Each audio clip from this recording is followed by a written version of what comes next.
reducing and eliminating outside interference.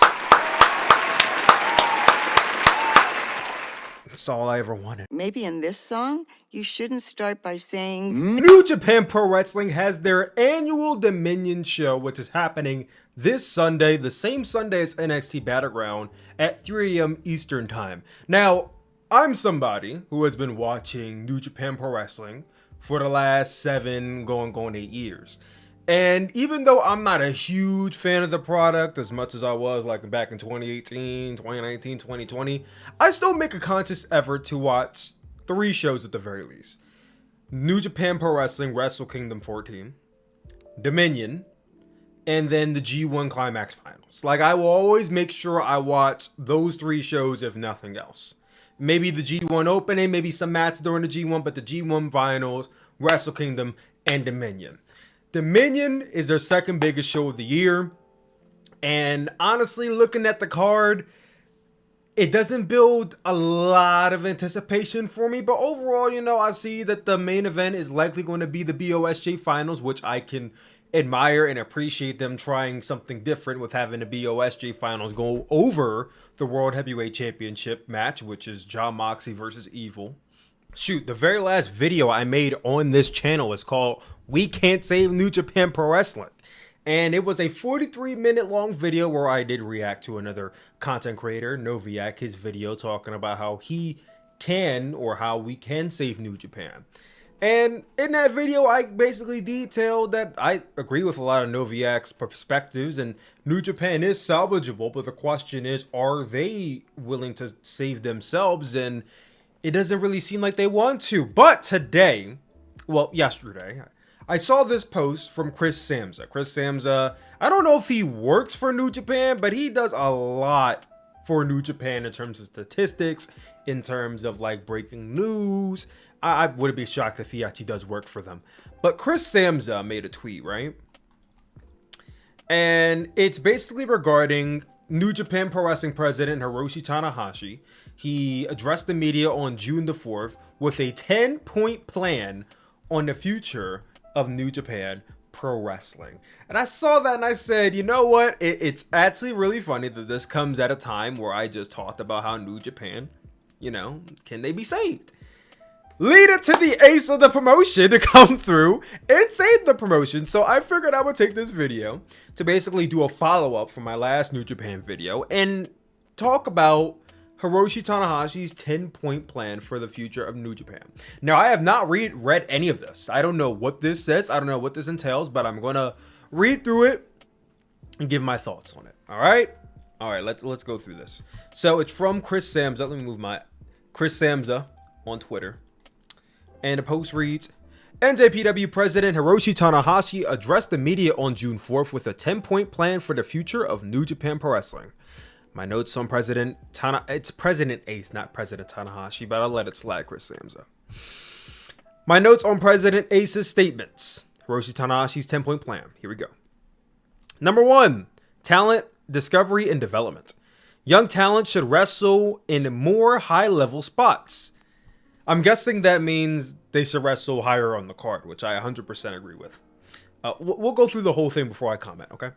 Young talent should wrestle in more high-level spots. Wrestlers still need to earn their spots in tournaments like the G1, and NJPW wants the best wrestlers in their early 20s in Japan.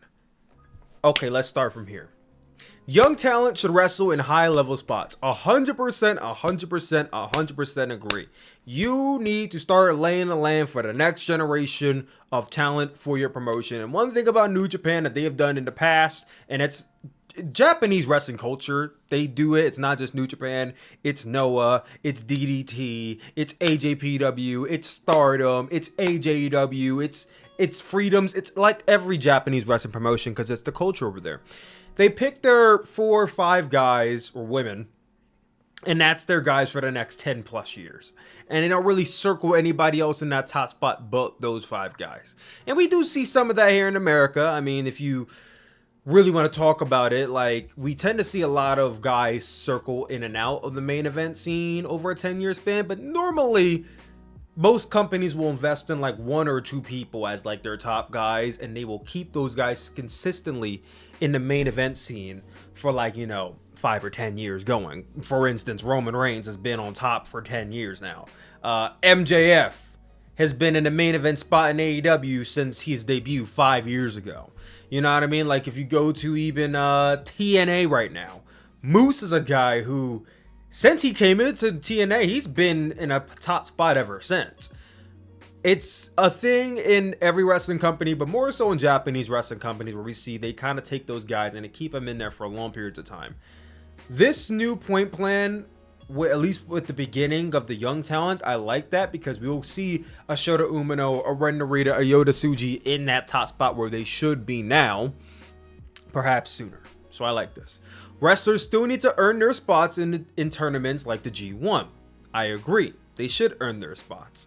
NJPW wants the best wrestlers in their early 20s in Japan. I agree with this a lot too.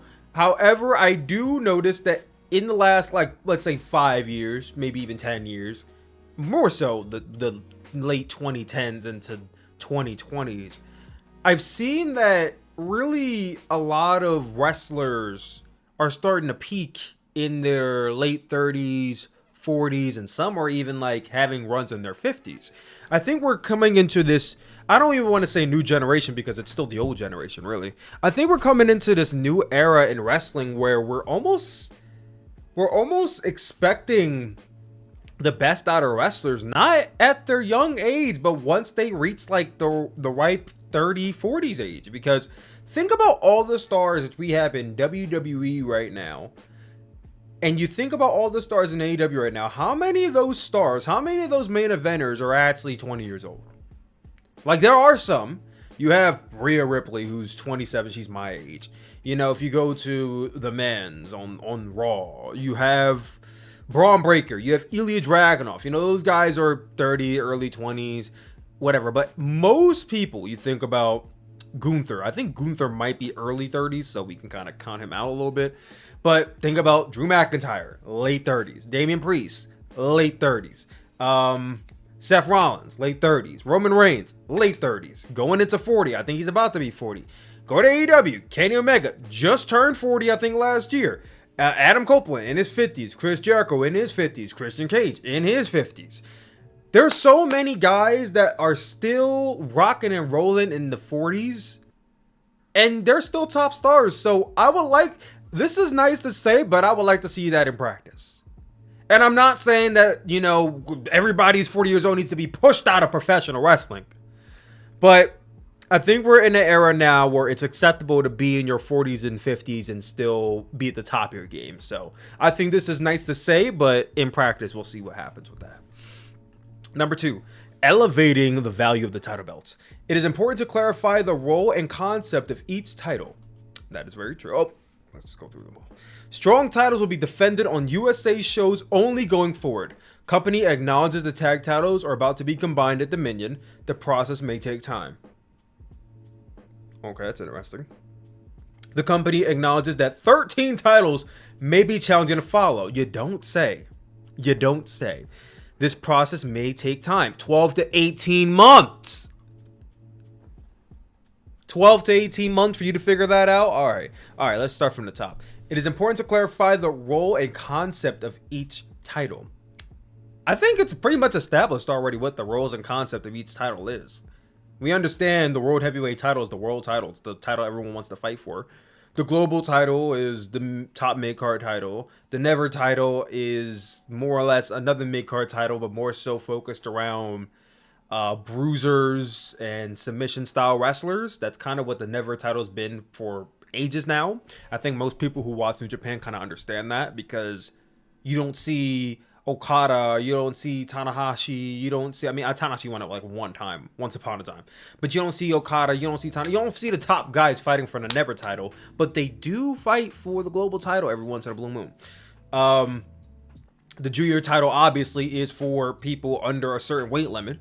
Like, I don't think this is a hard concept to understand. Maybe explaining the KOPW championship, maybe explaining that, but I don't think everything else is a hard concept to grasp if you're watching a promotion. Strong titles will be defended on USA shows only going forward. This is the one where had me thinking for a second. The company acknowledges that the tag titles are about to be combined at Dominion. The process may take time. I didn't know that the tag titles were being combined at Dominion. I must have missed that in the match card. But the strong titles basically represent every single championship on NJPW Strong, which is New Japan of America's wrestling promotion, basically. It's their little American circuit shows that they run. And I find this interesting because if they want, and I don't exactly know what they feel about it now versus how they felt about it when they first started NJPW Strong, because NJPW Strong started, I believe, during COVID. Like, it started at the wrong time, but it started during COVID. So my thing is, if you have NJPW Strong with the intent to obviously have more American fans attending your shows and getting more word out to Americans to watch New Japan, that's fine. But also, your core audience is Japanese wrestling fans. That's your core audience.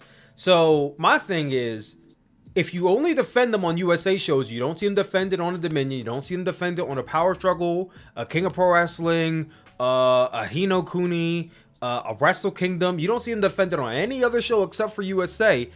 It would start to bet the question as to, like, why would you do that? Like, wouldn't you want your Japanese wrestling audience to see those titles be defended? Like, let's say you send El Phantasmo to NJPW Strong, so that way he can fight for the NJPW Strong Championship and he wins it. Are they just not going to see him on New Japan television anymore?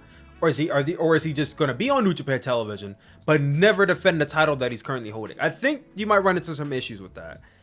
I would have the strong titles also defended on New Japan television because it makes the titles feel more important to the Japanese audience. I think if it's only secluded to the USA shows, I mean, I guess it works for us. I don't think it's going to work for the bigger picture, but I don't know. We'll see about that. The process may take time because they're combining the tag titles. But right here, I think it's so funny. The company acknowledges that 13 titles may be too challenging to follow. Really? Somebody tell Tony Khan this. I don't think he realizes that either. This process may take time. It does not take 12 to 18 months to condense down 13 titles. I'm sorry, it does not. I understand you have storylines that are probably already mapped out going into Wrestle Kingdom 19, which is 6 months out from now. I can understand that, and maybe you start planning a little bit after Wrestle Kingdom. That would still be like, 8-9 months. It doesn't take a year from now to a year and a half from now to condense down 13 titles. It does not. And they're counting the NJPW Strong titles, which really doesn't make too much sense to me. Because if you're only keeping those titles secluded to NJPW USA shows, then why would you even worry about those titles? Unless you plan on condensing those down eventually too. I mean, they're already combining the Strong tag titles and the IWGP tag titles. So I wonder if they're going to end up combining the Strong and maybe the World Heavyweight or the Global Championship in the future. That just has me thinking. Because if they're saying 12 to 18 months, which doesn't take that long, I think maybe they're planning to combine more titles in the future. Maybe eliminate Strong in the future. Now, this is me speculating. But I don't see why else you would be doing this outside of maybe combining more titles. Because they already mentioned it here. But let's move on to 3. Reducing and eliminating outside interference. That's all I ever wanted. They haven't determined concrete penalties, but interference will be limited. Thank you, Lord. Now, let's keep going. A lot of talk and questions about whether House of Torture is the reason for this goal. Yeah, I wonder why. The company acknowledges the fans' frustrations regarding the House of Torture. Thank you for acknowledging this. The company acknowledges that pro wrestling is unique when it comes to wrestlers tuning or turning things in their favor in any way they can. Okay. So right here, they haven't determined concrete penalties, but interference will be limited. So if they can just condense down how many times we see House of Torture and Bullet Club interferences, I think the product will just be overall more enjoyable. I'm not saying you gotta expunge and extinguish and get rid of interferences altogether, because obviously that does play a role in advancing heel stables and storylines. Like, I think there's comes a time and place for that level of confrontation in a wrestling show. Just not every single House of Torture match is needed. Every single Bullet Club match is needed. But I think the limitations will help out a lot. So I love this, and I hope they stick to this.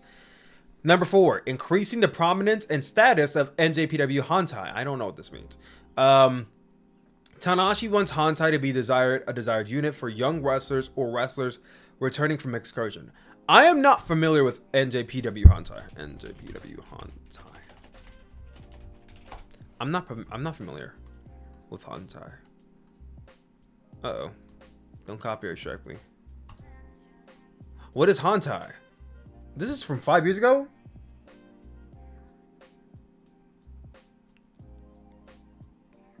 Oh, okay, it's Sekigun. Okay, I knew what Sekigun was. Sekigun is basically the free agent kind of faction they have. Or Taguchi-gun, really. But, okay. They want them to be its own unit. I think it should be fine just being its own free agent stable. I don't think you have to make it a solid unit. I think it's fine the way it is. Number 5, strengthening ties with Stardom. Stardom will be owned by NJPW as of the end of June. I almost forgot about that. Which is crazy to me. Look for improved and operational efficiency scheduling crossover events and Stardom on NJPW events soon. If we can please, for the love of God, get Stardom on NJPW World, I will love New Japan forever. And I will stay subscribed to NJPW World. Because it always really killed me having to... Here's the thing. I don't watch Stardom much anymore. And I don't really have Stardom World anymore either. But when I first subscribed to Stardom World back in 2020, the interface of that website was not designed for American wrestling fans at all. No, like you had the translation, but the translation was like Google Translate. It was not optimized. And to this day, I don't even think it's that optimized still. But maybe it got better over the last, few months, maybe the last year or two. But Stardom being acquired by New Japan is still crazy to me. Hopefully it does lead to more efficient scheduling and more crossover. I don't really need to see Stardom and New Japan having crossover events that often, because at the end of the day, are we going to see Stardom versus New Japan wrestlers? No, we're not.